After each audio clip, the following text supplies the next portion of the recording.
Hello, welcome to the Psychology and the Law presentation. I'm Dr. Grimmel, and this is recorded as part of the Montana VA's Psychology Internship program. So the reason that we're talking about this is that I've found that law tends to be scary to psychologists. I've seen many people, many colleagues, go to workshops about ethics or law or how to practice safely, and they come back discouraged and feeling like there's no way to avoid all the legal perils. I might as well just hand in my license and go do something safe. The reality is that people do tend to project memories of harsh parents onto unfamiliar authority figures. And psychologists do this with law regularly.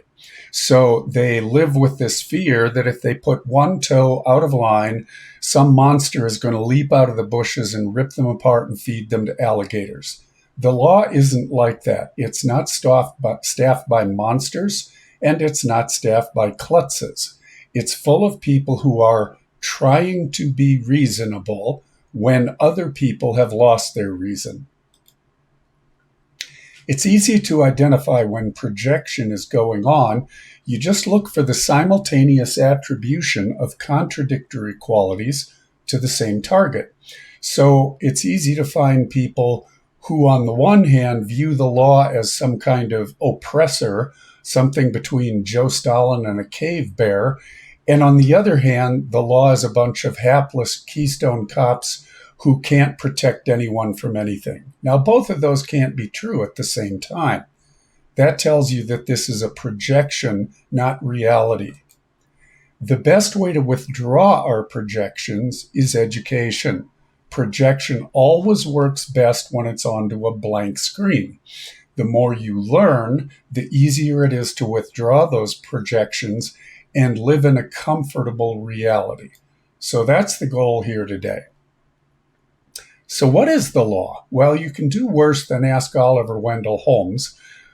He was a Civil War combat veteran who went on to serve 30 years on the Supreme Court, becoming one of the top 2 justices in American history.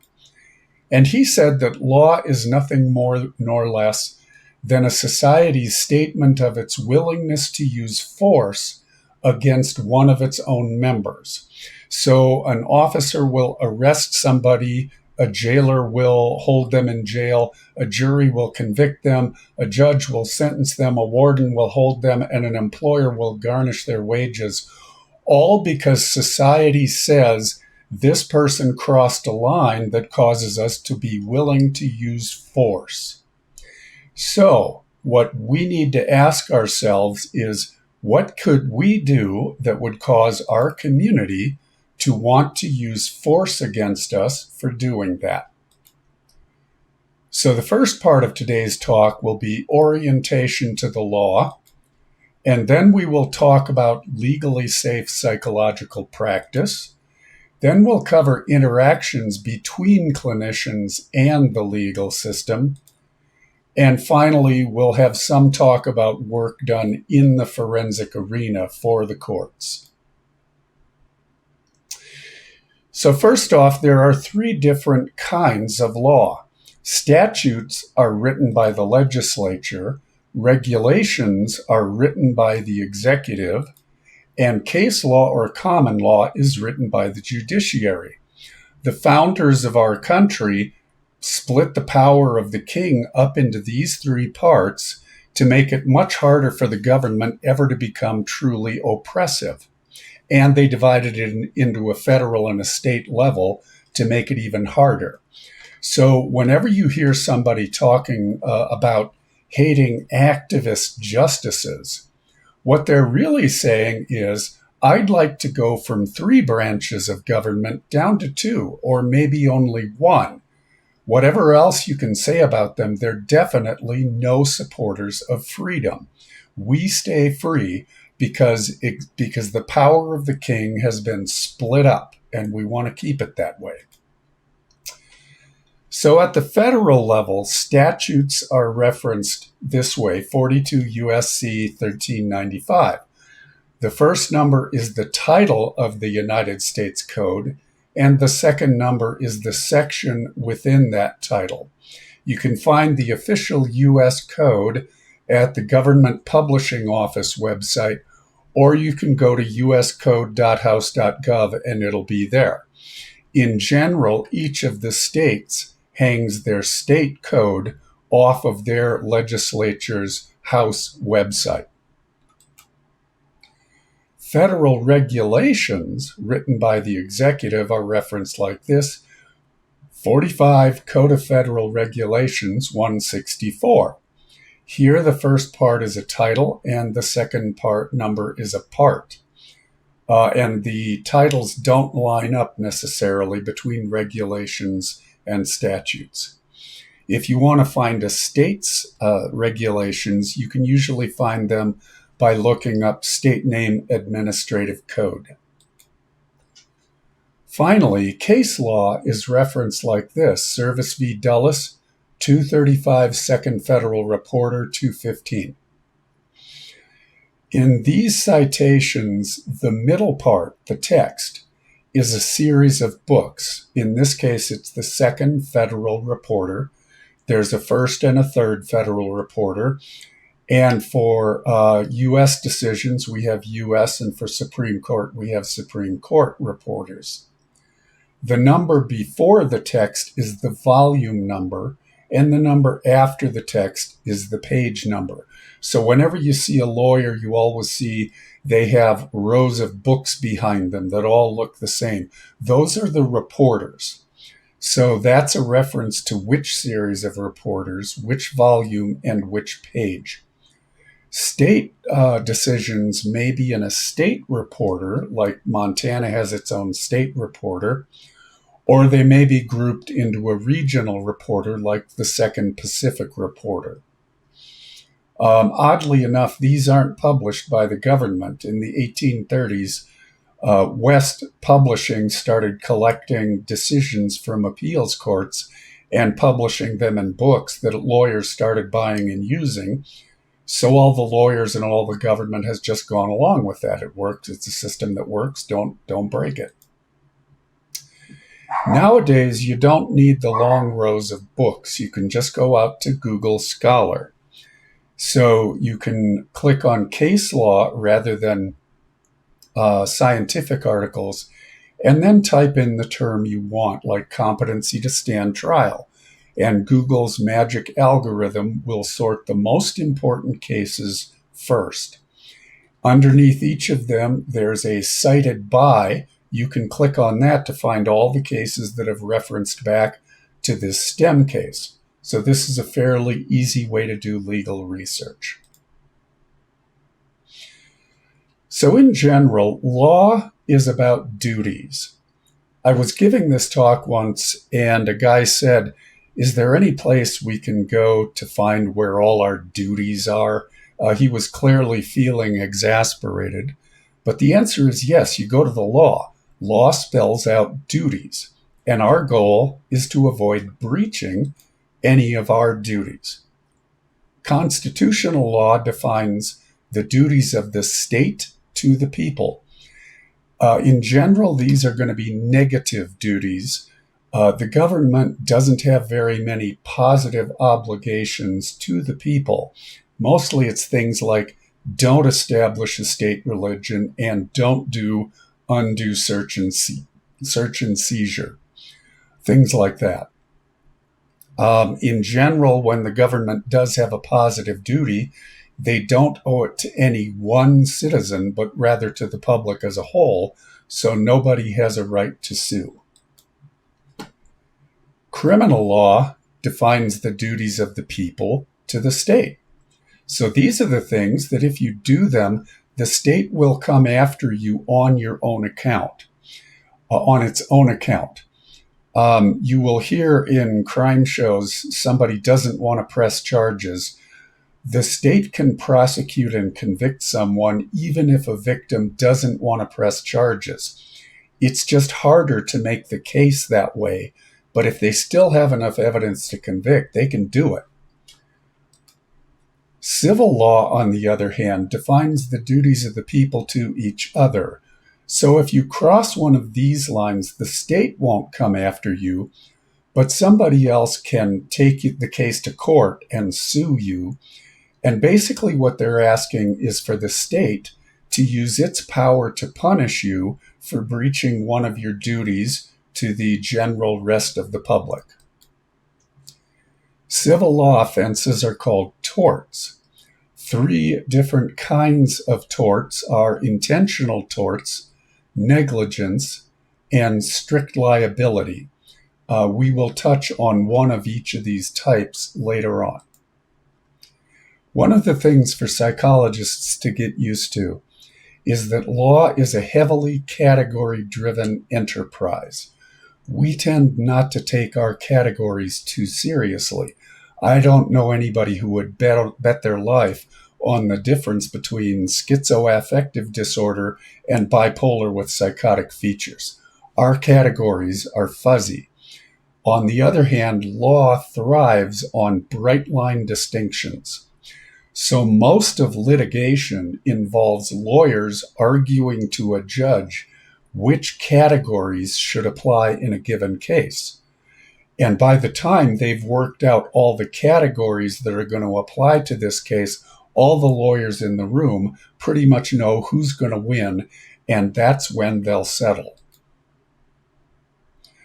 So what do we have to do to practice safely? Well, we don't have an endless list of duties. I can see 8. Law spells out our duties, and it's not arbitrary or capricious. We just have to learn the law. We have 2 duties to our patients. The first is to develop and keep updated our level of expertise, and the second is to work diligently to prevent suicide.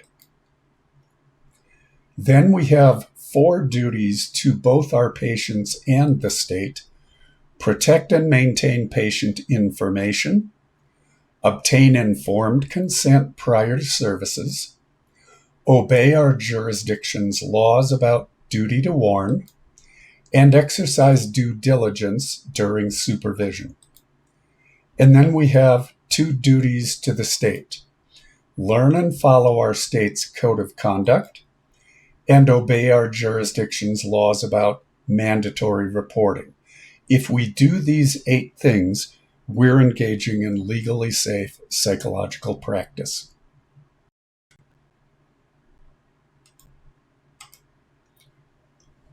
So with regard to our level of expertise, the state expects us to engage in lifelong learning to keep our methods in touch with best practice. You will find psychologists who don't do this. Don't be one of them. You want to engage in continued study, keep up to date with the literature, go to continuing ed workshops, and make sure that you're at the front of the field.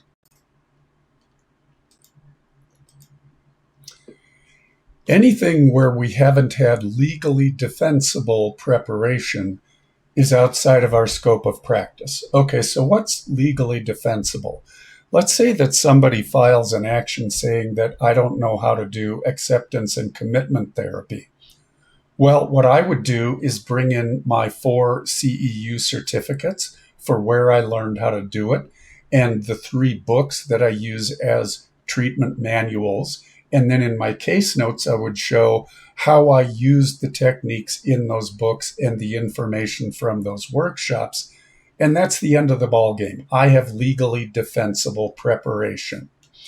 If you don't have that, if you don't have something you can show a tribunal that demonstrates that you learned a procedure or method, you should either get supervision, learn how to do it, or refer to somebody else. The duty that we owe to our patients here is to conform our practice to the standard of care that a reasonable practitioner in this area would follow. Now, we've hit the word reasonable for the first time. In law, reasonable doesn't mean average or typical or community standard. Reasonable means you used your reason and you can articulate your thinking. So, for example, when I am defending my action about acceptance and commitment therapy, I would show that the authors of the books I use are nationally recognized experts who publish regularly in this area and present at workshops around the country, and that I've looked up the literature on my own to find out what kinds of things is acceptance and commitment therapy good for and how good is it.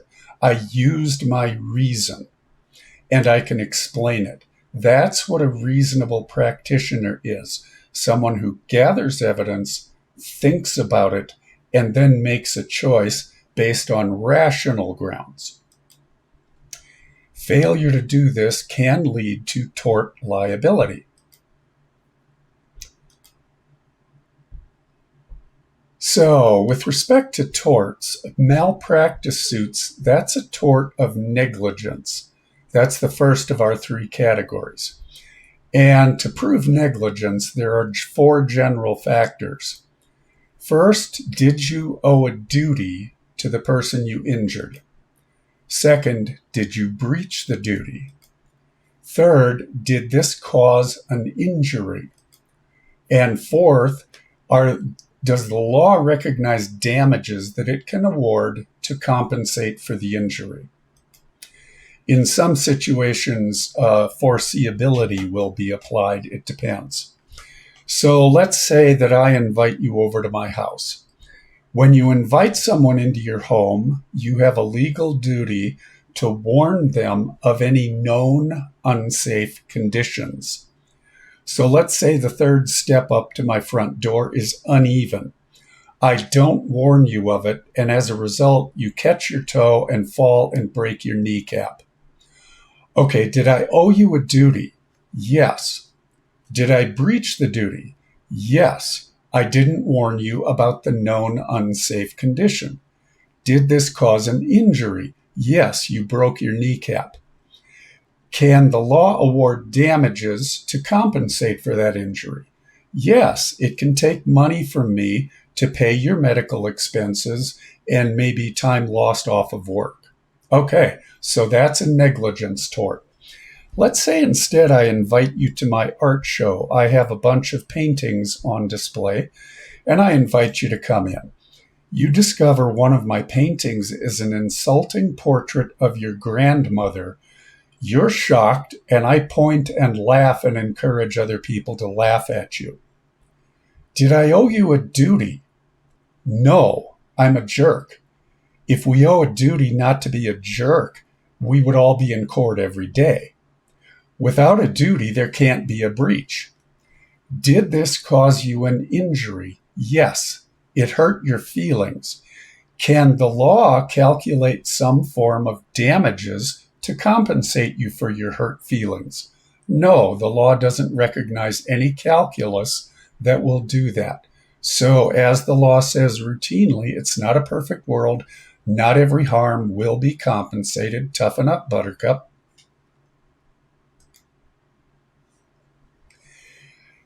Each state has its own definition about how much continuing education you need to get, usually every 2 years.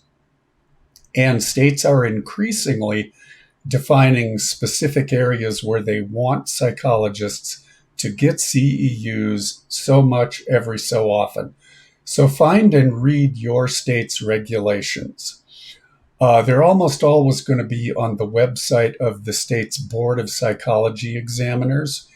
And if the regulations aren't linked there, then get their materials to become licensed in their state, and they'll be referenced somewhere in there. Every good psychologist I know goes well beyond the state minimum for continuing ed. I typically double it every 2 years. And my original outpatient supervisor, before I was independently licensed, doubled it for the 2-year period every year. She quadrupled it. As far as suicide prevention goes, we have a duty to prevent suicide. So these are examples of some of the works that you might look at as a process of using reason to decide how you're going to manage suicide risk. It's a good idea not to just go with whatever you were told in grad school. Once you're independently licensed, devote a little bit of continuing ed time and some reading time to this to investigate the area for yourself and make sure that you're selecting good, solid procedures. I once had occasion to ask a suicide expert what were the best continuing ed trainings in the area of suicide, and he asked, how many hours do you need? I recommend you not think this way. It's not about meeting the required number of hours. It's about ensuring that you keep your knowledge base up to date and that you protect your patients' lives according to the standard of that reasonable practitioner. In general, the trend in the field is toward collaborative suicide assessment and prevention. So let's take the Michigan Wolverines football stadium here. It seats 110,000 people. Let's fill the stadium with a representative sample of American adults. We'd find that out of the 110,000 people we can see in that blimp shot, about 20,000 will have some diagnosable mental disorder. You can see them all, right? Just picture them there. 7,300 will be in a major depressive episode. 3,100 will be in a mood episode as part of bipolar disorder sometime this year. 1,500 will be diagnosable as borderline. 660 will be schizophrenic. 4,600 will have a mental illness serious enough to impair them in at least one life area. And yet, in the next year, only 15 will complete suicide.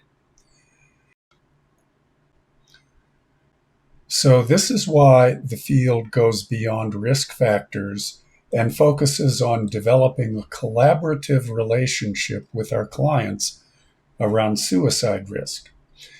So for example, since I mostly do evaluations now, when I'm meeting with a client and I want to ask them the suicide question, some veterans tend to be very defensive about that.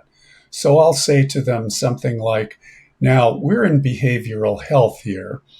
If you talk about being suicidal in an emergency room, maybe you end up being put in a hospital. But in behavioral health, we understand that suicidal thoughts are a symptom, just like your body temperature. So I'm basically asking, are you running a fever? And if so, how high is it so that you and I can manage it? That's an example of how you set the tone of collaborative suicide risk and assessment. I will also sometimes ask people about specific methods. So if you ask, have they ever attempted suicide? I'll then go on to say, did you ever cut on yourself? Did you ever tie something around your neck? Did you stand in a high place and think about jumping? Did you hold a gun and think about using it? Because doing that will shake out additional past contemplation or actual attempts. I did see research some time ago that asking about specific methods doesn't increase the risk of future suicide. All right, patient record keeping. Our duty to the patient is to ensure continuity of care. So we maintain records about our care so that if we get hit by a bus, or if the patient just wants to fire us and go to somebody else, the new person has something to look at to tell how care has been going. Our duty to the state is to maintain evidence for future hearings. So it's always possible that someday, somewhere, a patient is going to file a complaint against you. The state wants to see your records because that's the evidence they'll use to decide whether the complaint has merit. It's sometimes true that the board will want your records in order to help decide a complaint against another provider, like maybe the person that the patient came to before you or the one they came to after you. That can happen. There are actual penalties for failure to maintain evidence. Destroying evidence is actually a crime, but if you don't maintain evidence, you can be penalized. So, for example, a guy slipped and fell in a Walmart, and he called his lawyer, who sent a letter to Walmart saying, maintain your internal surveillance camera tapes for use in a future lawsuit. When it came time to hear the lawsuit, Walmart had erased the tapes. So at that time, the judge instructs the jury, you are allowed to assume that those tapes would have shown something that works against Walmart. And they awarded the guy $500,000. So maintain evidence for future hearings. How long do you have to maintain records? Well, records retention period is defined in state law. You'll find people making mistakes about this all the time. I once heard a widely respected attorney get this wrong. How long does HIPAA require us to keep records? HIPAA doesn't say anything about patient records. HIPAA does require us to maintain our internal training manuals for 6 years after they're revised. So let's say sometime in the future you're running a private practice and you have your own privacy and security training manual that you've developed for your staff, and then you revise it. You have to save the old one for 6 years. That HIPAA requires. HIPAA says nothing about patient records. How about how long does Medicare require us to keep records? Medicare doesn't speak to patient records. They require us to keep our billing records, but they don't say anything about patient care notes. So my advice is I need to update this slide. Just keep everything forever. If you're working at an institution like the VA or a correctional facility, they maintain the records for you. But if you're in private practice, you get a little gadget, a FIPS 140-3 now. 3 is now available.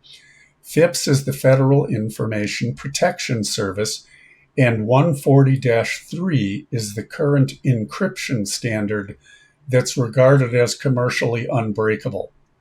So let's say that you keep your patient records on a thumb drive and then you lose the thumb drive.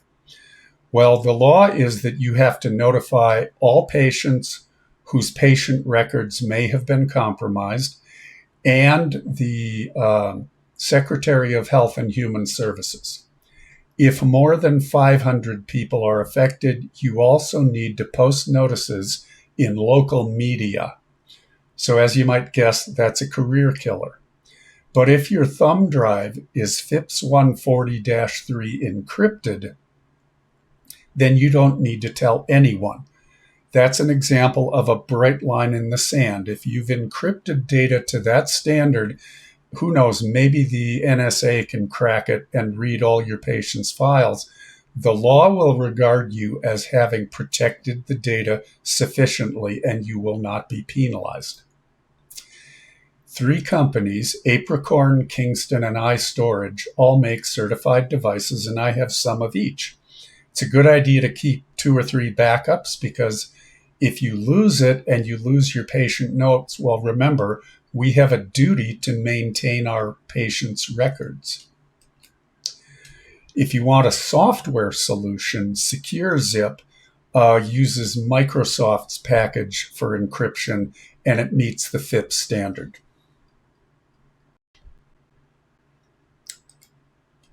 All right, now let's talk about protecting your patient's privacy. There are three levels of legal protection for our patients' information: confidentiality, privilege, and privacy. Confidentiality is the lowest level. It's part of the treatment contract. Confidentiality is a promise we extend to our patients when they come to see us. Nobody else is a party to that. No one else is obligated to protect those data. We are. Many states have put into law what the requirements are for confidentiality.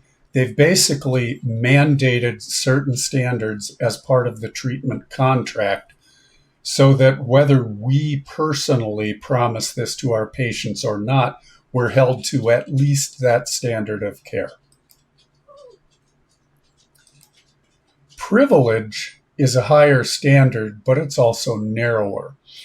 Privilege is an exception to the general law that during litigation, all citizens who have information relevant to the litigation have to come to court and give their evidence. Society recognizes that certain relationships are fundamental enough that if information relevant to a lawsuit comes into being through that relationship, then the state will waive its right to force the person to testify. Two things to be aware of. First, privilege applies only at trial. So you invoke the privilege at trial. It doesn't necessarily protect your patients during pretrial hearings. The other thing is, what does it mean to say that the information came into being as part of our psychotherapist-patient relationship? Well, the general rule is information has to be given privately. So if you're seeing someone in a private office and you open the door to your office, at that point, anything further they say is not privileged, and it can be brought into court. So pay attention to maintaining the cloak of privacy. Don't talk about things that the person might want to keep secret out in the hallway. In different jurisdictions, privilege may be governed by statute, regulation, or case law. At the federal level, it's case law, and the standard is Jaffe v. Redmond. That created the federal psychotherapist-patient privilege. Statutes will usually be found either in the rules of evidence or the rules of civil procedure for your state. So look up state rules of evidence or state rules of civil procedure, and then search the PDF document for the word privilege, and you'll probably turn it up. The degree of privilege to be given to our information can vary based on the legal category that the case is in. So, for example, if you're in a criminal court, let's say that someone's on trial for murder, and they say that the dead person's mental health records contain information that will tend to clear them of the charges. Well, there are pretty strict limits on just how much you can get into the deceased's mental health records, even for something so critical as mounting a defense to a criminal charge. By contrast, if you're in a civil suit and you put your mental status at issue, then all bets are off. Your whole history comes into court. So if you're suing someone for an auto accident and part of your damages is you say, I have PTSD now, they can now get hold of every mental health note for your whole life so that they can put on the case.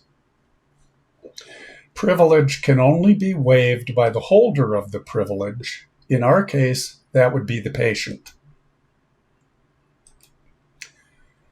Privacy is a constitutional right. It was written into the Constitution by the Supreme Court over several decades.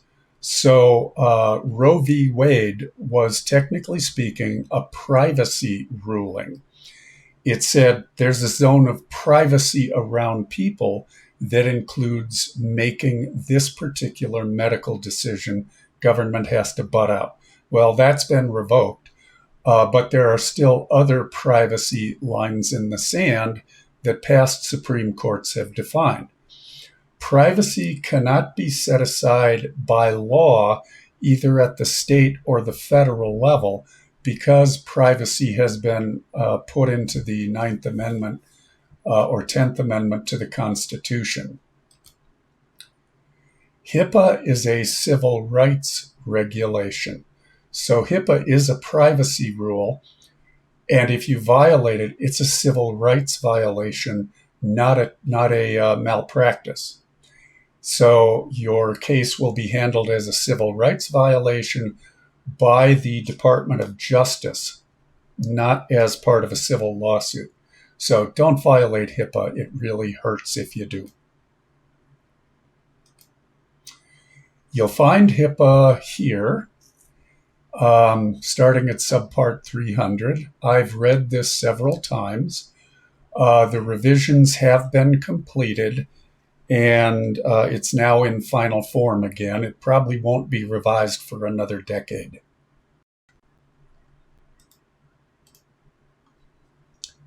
Okay, informed consent. Informed consent to treatment is handled under ordinary contract law. So making a contract for treatment is no different from getting your house painted. So that means that we have to disclose anything that reasonable person would want to know before deciding whether to go into treatment. And their consent has to be free and uncoerced.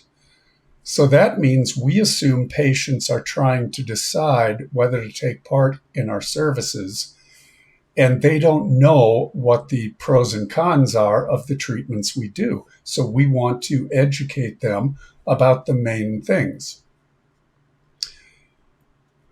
We don't need to tell people every possible pro and con. So, for example, do you need to know that this bunion surgery has a 1 in 10,000 chance of costing you a toe? No. But in our field, about half of people drop out of prolonged exposure therapy. So my personal opinion is patients are entitled to know that before they consent to taking part in that method. And it's also probably good to say that this is usually because the psychologist tries to move things along too fast. And so collaboratively set the tone that if you're going to do PE with somebody, you're going to make sure we don't try to push you faster than you're able to handle. I encourage everybody to think of informed consent as the first chance we have to develop rapport. So when I was working in prisons, I would have people come in, and after doing informed consent, a few of them said to me, when I came in here, I intended to refuse to have anything to do with you, but you've been so conscientious in talking about my rights and answering my questions that I'd like to do the interview for this evaluation. That's a high compliment coming from an inmate. One guy came in saying he saw his name on the call-out list to come talk to me, and he asked the other people in his living unit about it, so they looked at it and they said, "Oh, that's with Grimmel. Yeah, you want to go talk to him. He'll give you a fair shake." That's the kind of reputation you want to build up, and having conversations about informed consent is one way to build that up. One of the questions we all have to address is whether someone's capable of giving informed consent. So the rules for this differ by state, but a general framework for thinking about this goes like this. First, does the person show that they have awareness that they have a choice? Second, if so, can they express awareness of what the alternatives are? Third, can they describe the pros and cons of the alternatives? Fourth, are they able to express a preference? And last, is their preference based on a rational factor? So let's say we're talking about medications versus I don't know, something else, electroshock. So the person knows they have those two alternatives. They know the relative effectiveness of drugs versus electroconvulsive therapy, but they say they want the electroconvulsive because the voices in their head tell them that they shouldn't take any drugs because they're poison. Okay, they tripped over the last hurdle there. That's not a rational factor that led them to make their decision. So again, every state is different. In at least one state, if a person can express a preference, then they get to pick. All the other factors aren't considered. So get to know your own state. You will sometimes be called upon to assess capacity because medical people don't approve of the patient's choice. As long as their choice is made competently, the patient has a right to decide in that direction. Courts have been clear about this for decades, that free choice, informed consent, is meaningless unless it means that the patient has the right to choose something that their physician thinks is unwise. So our job is to hold that line. We aren't here to try to get the person to make the right choice. If they're making a choice their provider disapproves of, we just want to make sure they know what they're doing. This is all part of a 70-year-long shift from paternalism to autonomy. In autonomy, you get to make your own choices, and then you are stuck with the consequences of those choices. Nobody's nannying you. Okay, duty to warn, duty to protect. This is always one of the things people get nervous about. The real STEM case here is Thompson v. Alameda, although you've heard about Tarasoff v. Board of Regents. Either one will do. If you want to find your state's laws about duty to warn and duty to protect, what you do is go to Google Scholar and pick case law, enter Tarasoff v. Regents or Thompson v. Alameda, then select courts and check your state's courts, and voila, you have your state's cases that are relevant, that are citing that hearing or that case. So that's how you find your state's standards if there's ever been any litigation around this. Duty to warn typically is going to require that a current patient makes a prior threat to a specific identifiable other person. The duty we owe is to the intended victim, not to the patient. So there was a convicted murderer who sued her psychiatrist for not stopping her from murdering her husband after she had told him that she was thinking about doing that. And after the Iowa Supreme Court got done laughing, they said, your psychiatrist didn't owe it to you to control you. The psychiatrist owed a duty to your dead husband, not to you.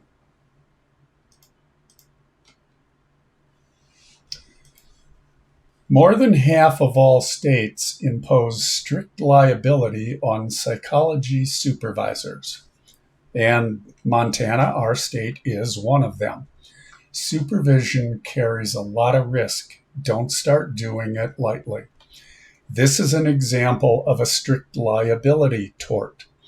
So, under strict liability, if I'm supervising you and you harm a patient, then I'm liable for all the harm that results, and those 4 factors of negligence don't count. I have the obligation to make sure that the patient is protected. So when you learn about supervision, the first thing you learn is that your primary duty is to the patient, not to the person you're supervising. Your job is to keep them safe, and if you don't, you're liable. Here are a couple of sources for information about how to get into supervision if you're looking at doing that at some time in the future. And every state has their own code of conduct for psychologists. Don't assume it's the APA ethics code. I know that South Dakota and Kansas both have written their own ethics codes rather than using the APA, and I'm sure there are several others. So be sure you find this and read it. It will be referenced in the materials for licensure in that state. As far as mandatory reporting goes, locate and follow your state's rules regarding reporting of abuse and neglect of children and vulnerable adults. Within VA, we're federal, and so we have to have a letter of agreement between your local VA and the state government in order to report abuse. So in that situation, ask your privacy and security officer whether there's a standing letter with the state before you file a report. If there is, you do file a report, but you don't include any protected health information. Rather, the state has to send a letter to the privacy and security officer to request those data. So you just put in a very limited starter of a report and leave it there, and then let the privacy officer and the state work it out from there. And here's some information about how to do that.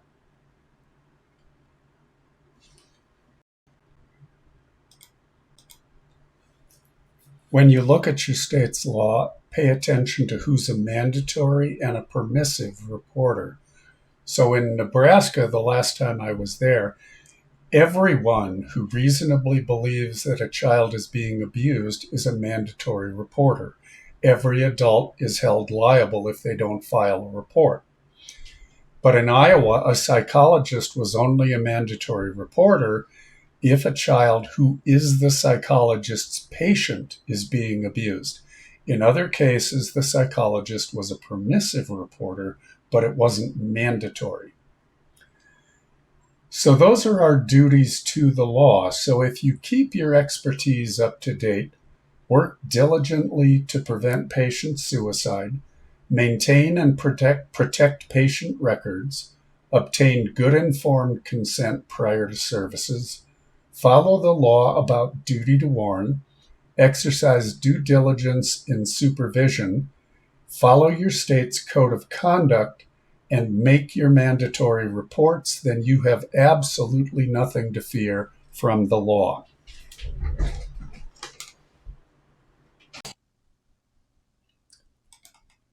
All right, so now let's talk about interactions with the legal system. The first thing to understand is that anytime you're talking with an attorney who isn't yours, they can legally screw you to the wall in the service of their client's interests. Neither trust nor believe anything that a lawyer says to you unless they're your lawyer. You get your own lawyer. Now, I hear what you're saying. You don't want a lawyer. Lawyers are scary. They're expensive. You don't want to get into that. Well, what I want you to do is listen to your reasons for not having a lawyer. And notice that these are the very same reasons your patients give for not wanting a psychologist. What would you say to them? Say the same thing to yourself and get a lawyer. Once you've established a relationship, you'll find that most of the time, if you need a quick answer, they're happy to give it to you at no cost, just like we do. They only start billing if your question is going to cost them substantial time or liability risk. So they're not that expensive. And as one of my supervisors said, after the horses had left the barn, sometimes the best thing you can do for yourself is give yourself an hour of a good lawyer's time. That's absolutely true. And legal disasters differ from legal incidents in when you contact the lawyer.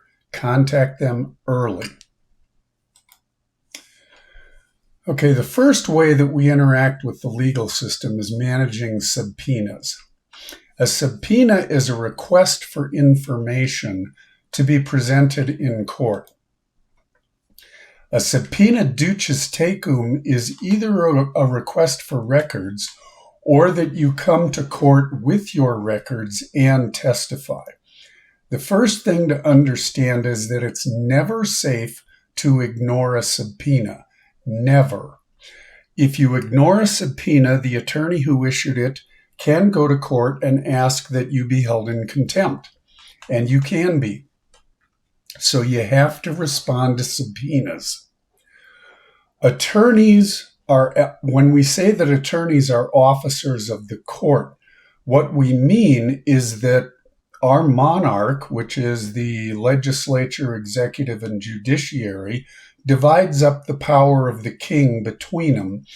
And some of the power of the king is handed to attorneys, namely the power to compel people to produce evidence. So judges will back that up by issuing sanctions. You should discuss this during informed consent with your patients, right next to the duty to warn and the duty to report abuse. So what are the parameters of attorneys being able to get your clients' records? Well, if there's a civil action and your patient's mental health is not an issue in the case, then courts are pretty unanimous that people can't go looking at mental health records.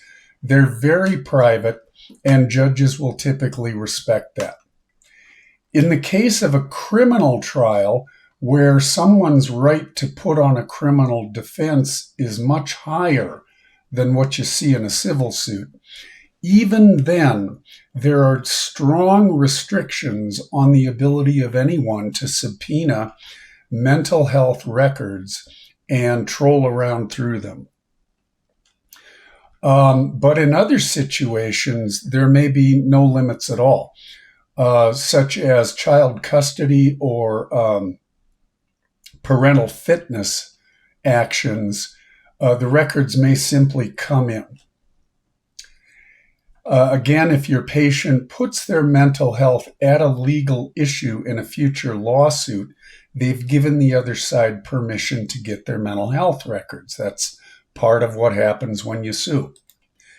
But if they're worried about someone just being nosy, they should understand that judges take that very seriously and will typically go quite hard on someone who's just trying to get into your mental health records on a fishing expedition.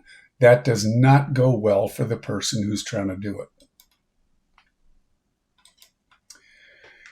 Remember that a subpoena is not a court order. If you get a court order, then you either turn over the records or you've said this is the hill you're willing to die on and you're willing to take it up the line into the appeals process and try to get an exception. So defying a court order is contempt of court, and they will sanction you. In some jurisdictions, there's a requirement that attorneys have to get a court order before they issue a subpoena for mental health records. Illinois is an example of such a state. So know your jurisdiction's laws on a subpoena. If you're working for a VA or a hospital or a prison or some other large facility, when you get a subpoena, you send it to your records officer and then you wait for further instructions. Large agencies have records officers because they're fully trained in dealing with all these kinds of things that we would rather not deal with. And they have direct access to corporate counsel, and they'll work it out for you. This article came out in 2016, And it's still a pretty good guide for how do you, if you're in private practice, how do you cope with subpoenas or compelled testimony? So if you're in private practice and you're your own records custodian, and let's say that you're keeping your notes on paper and you get a subpoena for your records, here's an outline of the steps. The first is to take the physical file into your personal custody and make any copies yourself. Contact the patient and ask if they want the records released. They may be okay with it. If they are, have them come in and sign a release, and then you're covered. You're all set. If the patient who's the subject of the records doesn't want them released, subpoenas have to give you sufficient time to comply. Usually that'll be something like 14 days. During that time, run it by your own attorney and ask your attorney either to file a motion to quash or a motion in limine to restrict how the records are going to be handled. One of the things your attorney will know is in your jurisdiction with this type of case, how strict are the rules about releasing mental health records? So this is a time when your attorney is going to earn their money by simply knowing, in this case, there are no limits, or in this case, those records can't be released. They'll advise you on it. You don't have to learn the law for yourself. And they're allowed to file motions with the judge. A motion to quash says, set the subpoena aside, we're not going to comply. If it's granted, you don't release anything. A motion in limine limits who's allowed to see them, under what circumstances, and whether copies are allowed to be made. If the subpoena remains in effect by the time that the time limit expires, either comply or you've decided with your lawyer that you're going to try to fight this at a higher level and set a legal precedent. One of my goals is to retire before ever becoming a test case. But there are occasions when you want to do that. Jaffe v. Redmond, the law regarding psychotherapist-patient privilege at the federal level, that case occurred because a counselor decided, I'm not going to release data even though I've been ordered to. And in the end, the Supreme Court agreed. There's a privilege there. Sometimes you do it, but definitely talk to your lawyer first. If you're subpoenaed to go to court with your records in the order that you keep them when doing business. One person scrambled the file because they were pissed off. The judge really didn't appreciate that, and there were penalties. Okay, so how do you assert the privilege? Well, let's say you're in court, you have your file, you're called to the witness stand, you come forward, you take the oath, you sit down in the stand, and then you're going to start getting questions about state your name, what's your occupation, where do you work, maybe things about what your level of training are. And then they're going to say, do you know the person who's sitting at that table over there? And that's your patient or your former patient. If you're planning to assert privilege at that point, you say, at this point, I'm going to assert the privilege on behalf of my client, and then you wait for the judge to respond. If the judge says you don't have to talk about that, you're done, wait for them to dismiss you. Don't just get up and leave. But if the judge says you can talk about these things, then the privilege has been denied. And now if you testify, you cannot be held at fault. Nobody can ever be punished for obeying a judge's order.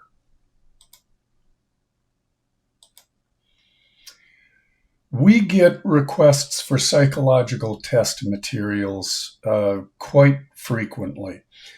This is really common in neuropsych evals in the tort system. This is an area that's being heavily disputed, and different jurisdictions will have very different rules. So, for example, in both Iowa and Illinois, the law says psychological test materials cannot be released to anyone but a licensed psychologist, and that includes the person who's the subject of the test. Iowa specifically says that includes psychological test materials don't get released to the legislature, to any officer of the executive branch, or any member of the judiciary. So you don't give your psych test materials even to a judge. That's in the law. At the same time, HIPAA says that, patient health records are the property of the patient. There's a federal state law conflict here that is still being worked out. This is another time when it helps to have your own lawyer. If they need to research this question for your jurisdiction, they may bill you, but they're only going to bill you once, and they'll keep up to date. So obey your state's different laws, rely on a lawyer, and remember that you can never be held liable if you obey a court's order. So let's say a judge does order you to give them the MMPI and you hand it over. Well, who would have a right to sue you? The answer is Pearson.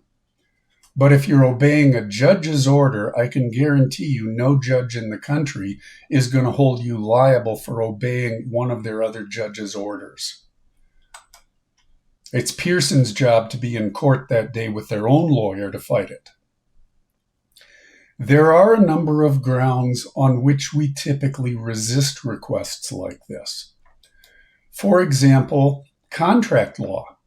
When I buy tests, there's an agreement that I sign as part of that where I say I agree to keep these test materials confidential, and when I'm done with them, I will destroy them or return them to the seller. Copyright law.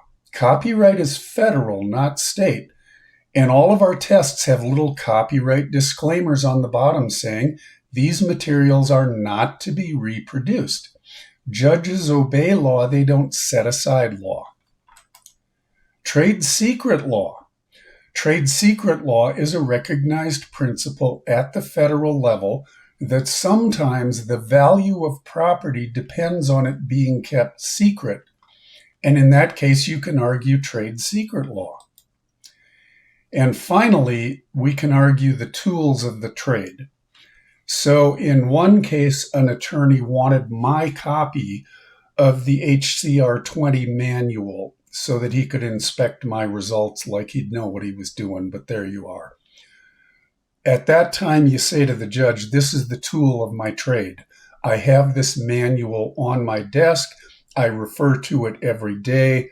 I need this in order to do my job. And judges will understand that kind of thing and say that request is not granted. If the lawyer wants one, hire a psychologist of your own to provide you one or buy a copy. Remember that whether we're asserting a privilege or trying to protect our tests, courts always take our requests more seriously if we offer an alternative. Courts are all about balancing different interests. So, for example, we may go for a flat, I don't want to release this, or there may be a motion to limit the disclosure and how the data can be used. The second area where we get involved with the legal system is when we're managing mandated treatment. So third-party assessment or treatment gets mandated by a variety of sources. Employers can mandate that unruly employees go through anger management. Courts routinely refer people for assessment and treatment following a DUI. Government agencies can mandate evaluation and treatment. One of the things to keep in mind is that people who are familiar with the legal system tend to try to turn us into cops. That inevitably creates ethical conflicts. So if they're sending someone to us for treatment, they need to understand that treatment is always a helping relationship. We're never in the business of gathering evidence for a future hearing when we're in a treatment capacity. So, for example, I saw a guy who came into my office and he said, I'm here for substance abuse treatment. So I asked, what substances do you use? And he said, I don't use any. Well, then why are you wasting my time? Well, I'm doing substance abuse treatment. Why the hell are you doing substance abuse treatment? It took a while to get the story out of him, but he had a union job, and 2 years before, he had tested positive for cocaine. And under his employer's zero tolerance policy, he was fired.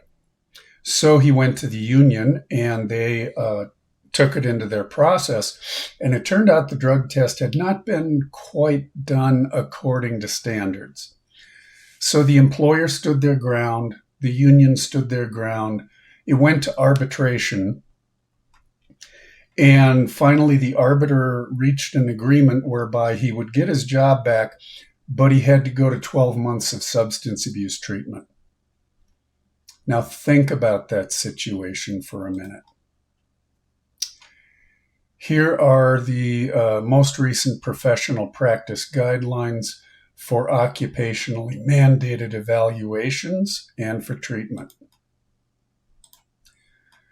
Words to live by in situations like this is that diagnosis and treatment selection is done by someone who has an appropriate license and who stands in a helping relationship to the patient. You don't see judges do this. When judges are dealing with a DUI, what they'll do is order the person to go to a particular facility they trust, take part in a substance abuse evaluation, and comply with the recommendations of that evaluation. The judge won't say, you go to 6 months of residential treatment. That's not a judge's call. So I wrote a letter to the arbiter saying that you can't mandate treatment. You can mandate that the person get an evaluation and you can take it from there, but you can't say you have to do a year of treatment. That's up to a treating professional. Third parties who do mandate treatment are typically entitled to no bare bones data, and the most common are that the person attended, that they complied, and whether or not they completed successfully.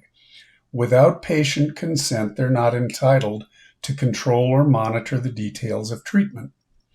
Nowadays, what most employers do is work with an employee assistance program.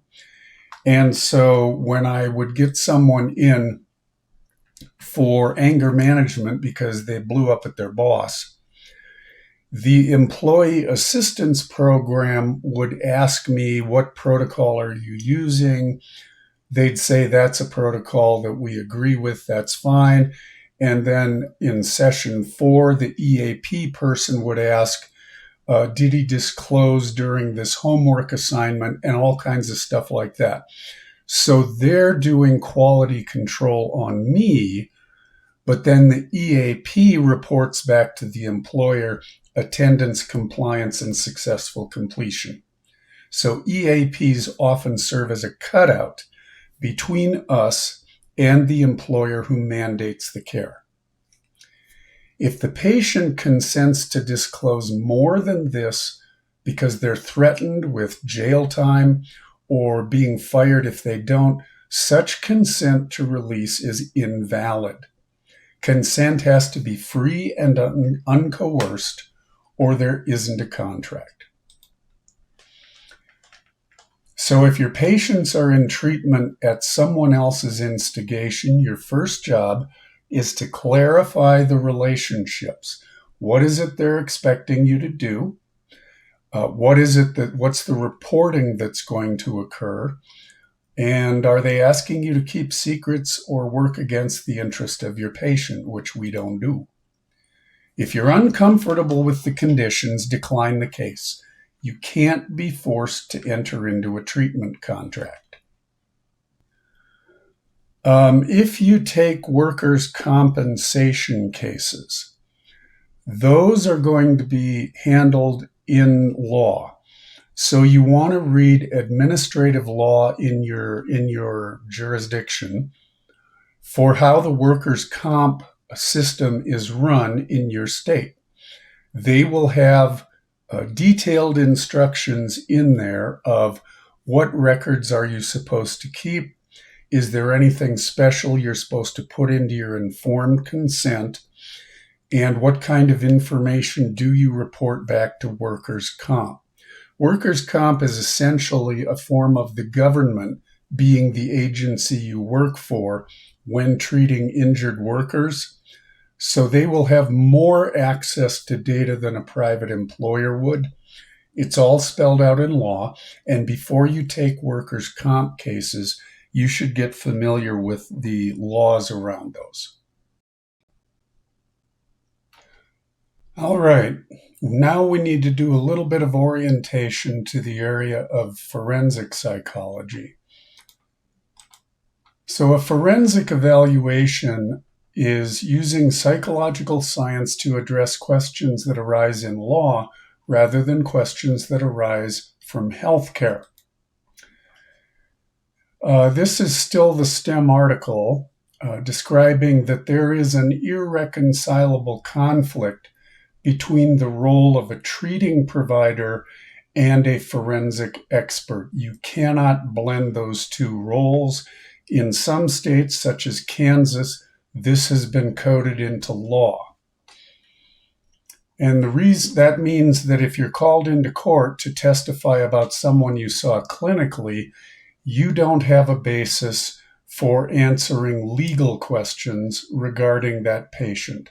You're a clinical expert, not a forensic expert. And I'll talk about that later. The reason for this distinction boils down to the pressure to be right. So if somebody comes into you because they're depressed and you do your initial interview and you see signs of depression, maybe you give them a screener and then you offer them treatment for depression. You go on 4 or 5 weeks and it just doesn't seem to be working right. You can fall back and reevaluate, and maybe you turn up there's also a substance use issue or a personality factor or a real life circumstance that needs to be addressed. So you change your treatment plan. In the clinic, we always have the next session in which to revise our approach or our diagnosis. But in court, when the gavel comes down, despite what entertainment media suggests, there are very few opportunities for a do-over. We have to have it right on the day of trial.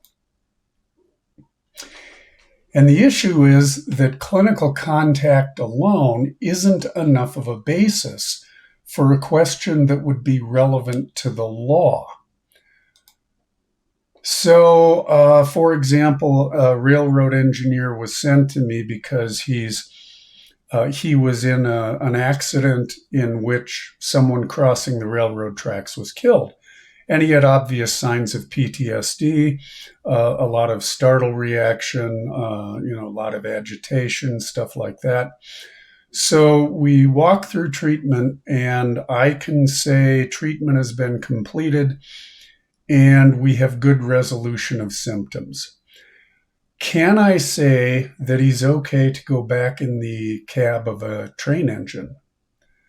No friggin' way.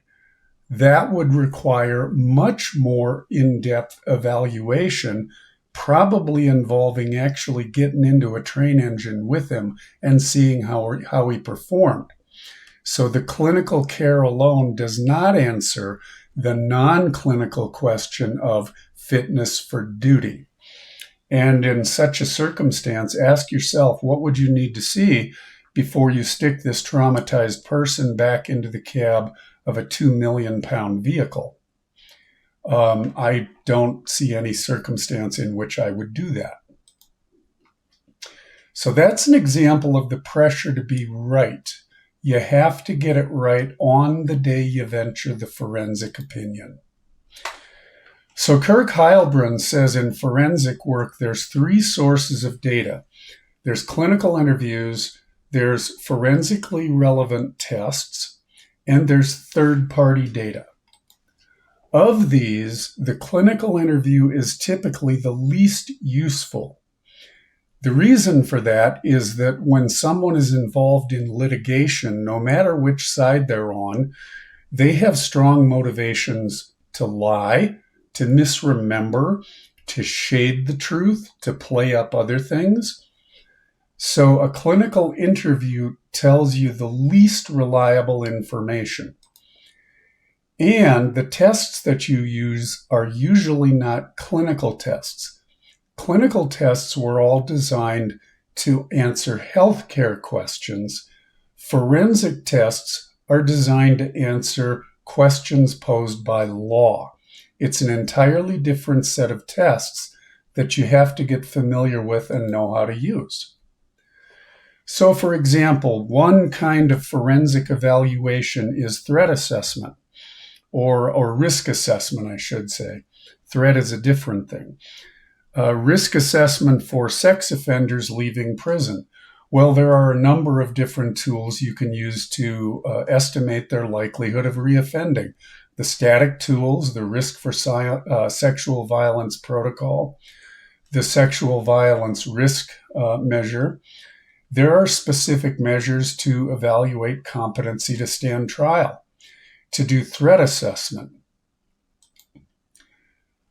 In the past, when I've worked on forensic cases, doing a proper evaluation has required me to go interview the person's coworkers at the head shop where he worked, or listening to hostage negotiation recordings with the perpetrator while he was holding hostages, or traveling to the plaintiff's school to review their educational records, or reading the private journals of a suicide victim, or in one case, a guy who was suing because of brain injury but was also an MMA fighter. I looked at his fights on YouTube. So you have to gather a lot of third-party information, use forensically relevant tests, and then conduct your clinical interview, and the other two are more important than the interview. So I've got an example here of something to sum up the difference between being in a clinical role and being in a forensic role.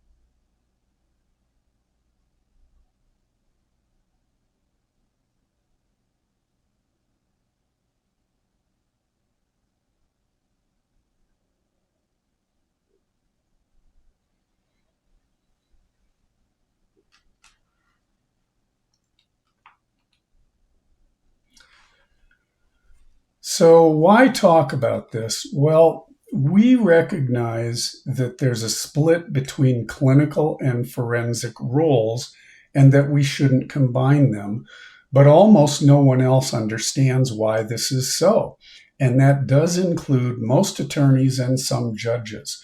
So they will try to get us to step into a forensic role when we've had only clinical contact.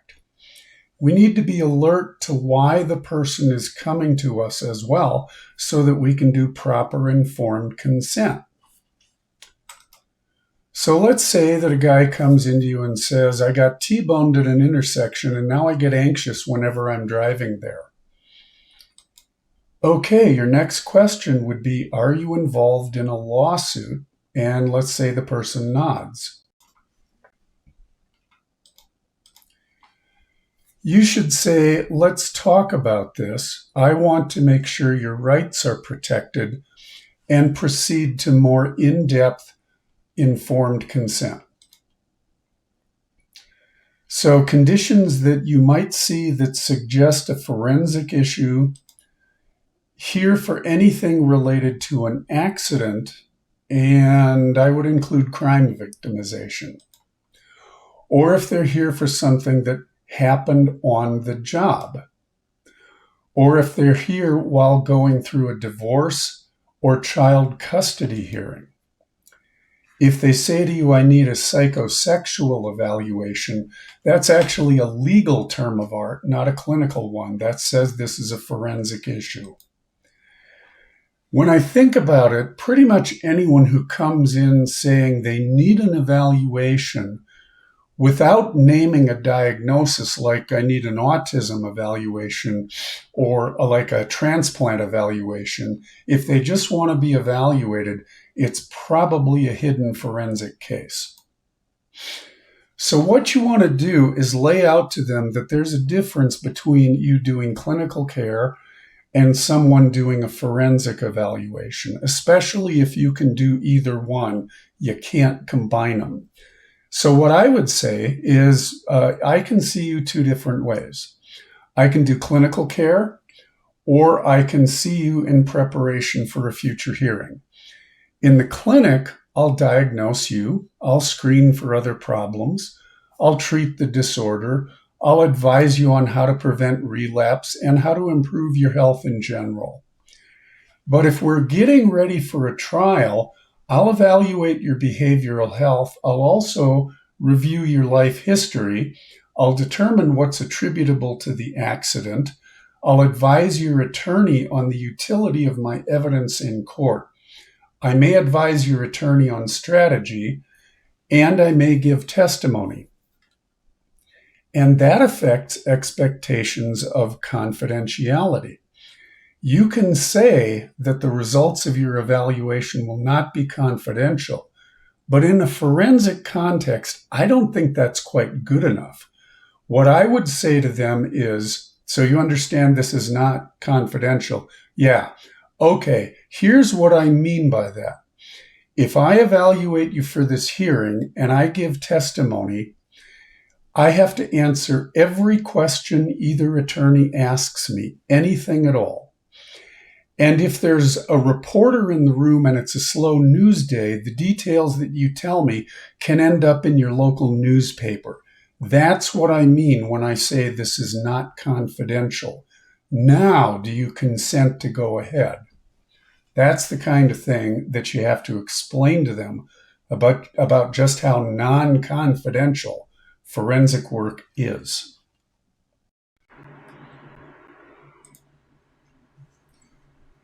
So then you can say, if you want me to examine you for use in a lawsuit, then you should go home now and tell your lawyer to retain me, or I can refer you to a forensic psychologist if you're not doing those evals.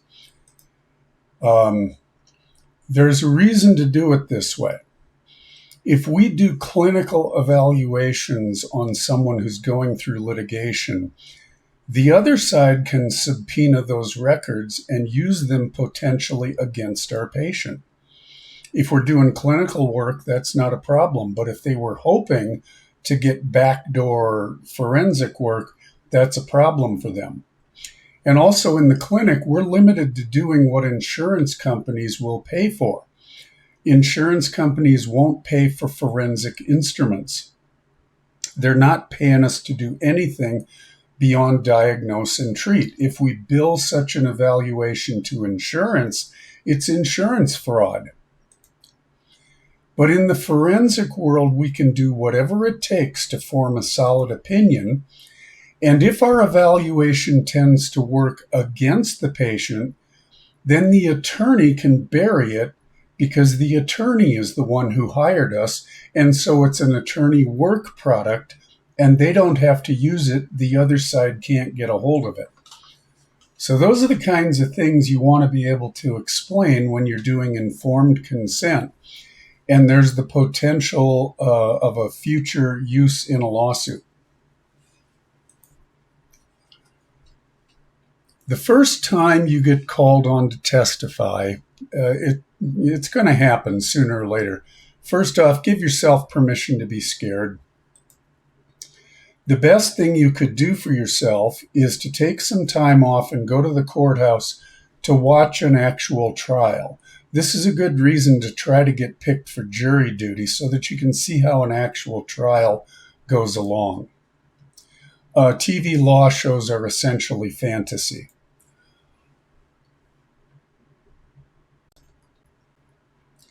There are some YouTube channels. Legal Eagle is one that I like, that has a lot of good information about how courtroom practice actually works. Understand that if you do treatment and then you get called into court, you're a clinical expert, not a forensic expert. When we go into court, we're on their turf. So under their rules, you're a fact witness, not an expert witness. Here's what that means. In court, a fact witness can only testify to facts of what occurred, but an expert witness can venture opinions that go beyond facts. So if you're a clinical expert, the attorney who calls you can say, "Did you treat this person?" "Yes." "Did you form a diagnosis?" "Yes." "What was your diagnosis?" "Major depression with post-traumatic stress disorder." You can do all that. But if they ask a forensic question like, how would this impact the person's ability to competently draft a will? Your correct answer is, "I don't know. I didn't evaluate that. I was evaluating for mental illness and providing treatment, therefore. I wasn't assessing how it affects his life."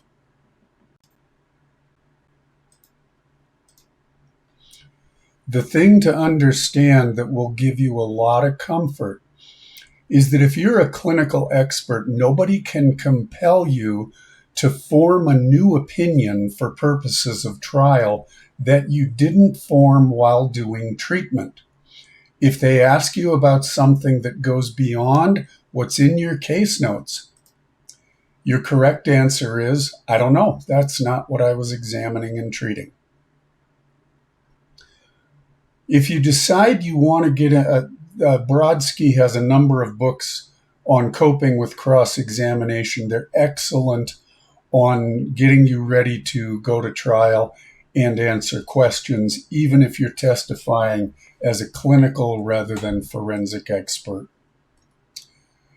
There are a lot of areas that can look like they're clinical work, but they're actually forensic, so don't be fooled. So, for example, your patient brings in a form for you to fill out. Within VA, we fill out documents at the veteran's request, but we distinguish two different kinds. There are forms that ask for clinical information, like disability questionnaires, where the questionnaire is asking you for the person's current clinical condition, the kind of treatment they need, the prognosis over time. These are all things we know about from simply doing clinical work. But if a questionnaire asks you whether this person is fit to return to duty, that just became a forensic question.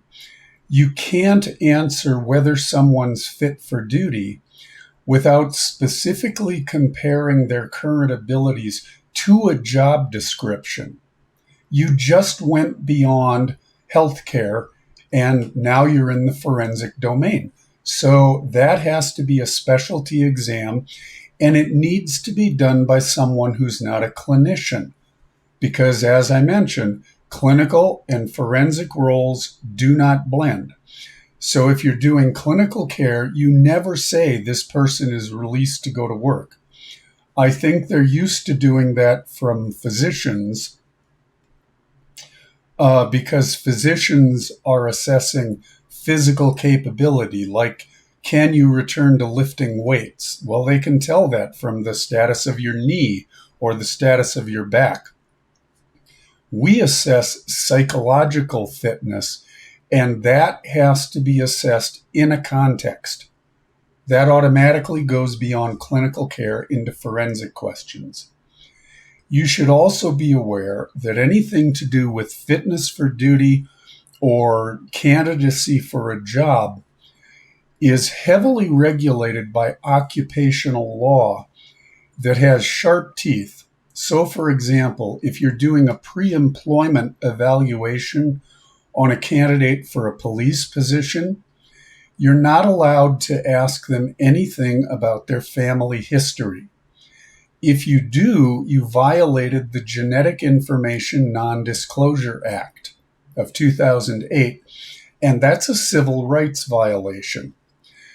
In fact, you have to include a clause in your consent to evaluation form, and then if someone discloses historical information that you didn't ask for, you have to put it in your notes and then write IA for inadvertent acquisition next to it and circle it in order to keep yourself safe with respect to GINA.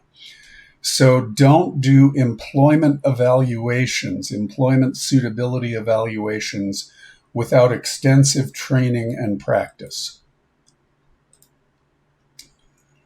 All things like that go to either a specialty examiner or to the community. Be sure to draw a nice, tight, safe boundary around you. When we do clinical work, we like to be helpful. Be helpful whenever you're in the domain of good health.